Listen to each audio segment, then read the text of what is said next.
and it sounded like an entire PA system throughout the car.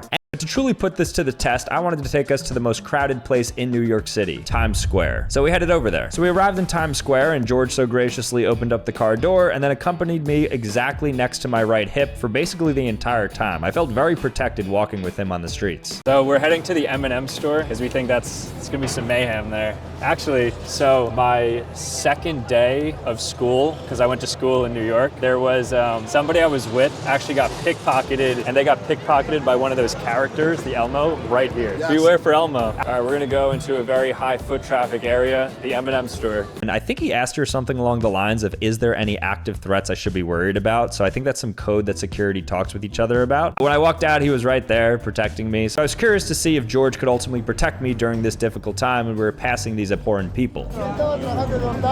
He would even help me when I'm crossing the street. Like, he would stop traffic just so we could cross the street safely, which I thought was a really nice touch. And finally, now that we're finished, Julian is right outside waiting for us as if he had never left, in the same exact spot with the Escalade. And then the door was open and we proceeded to our next spot. So have you done a background check on me? So we don't have per se a background check. You were pretty easy, I'll be honest, because you're out there. You're known, popular. So you could just do a Google search and a lot can come up on it. Yeah. And while this entire experience was very nice and George has been absolutely great up to this point, I really wanted to put him to a test to see if the Protector app could let me do something that is absolutely crazy that I could not do by myself. And so I figured, what if I could get into the highest security building in New York City, BlackRock's building. Now, if you don't know what BlackRock is, they're a massive financial institution. They hold trillions of dollars in assets under management. They're just like, they pretty much control the world. It's probably as difficult to get into BlackRock as it would be into some government building like the White House. But with George with me, I felt a little confident. So we headed over to Hudson Yards, the west side of New York, and we got ultimately to the BlackRock building, which you're able to get outside of. It's a very nice, massive building. And in the lobby, it's pretty empty. You'll notice there's some security guards there. And so George and I were just patiently waiting outside of it, trying to figure out our game plan. Luckily for us, though, we did actually know somebody who worked there, and she said that she can let us into the lobby. So this was great. So we met up with her, and then we had to kind of sneak our way in. We couldn't really record at this point, so it's just janky iPhone footage. And we were able to capture a little bit of B-roll. So here's some stuff, what the hallways look like and all that stuff. And apparently there's a really nice coffee shop slash restaurant that's at BlackRock that employees generally access. So our goal was to ultimately get to there, because from there we're able to kind of see the insides, the inner workings of what's going on there. So we end up walking through the corridors, and honestly it doesn't look that suspicious because we're with George. So I have an actual person in a suit, so it looks like maybe I'm some client that's coming into the building for a meeting.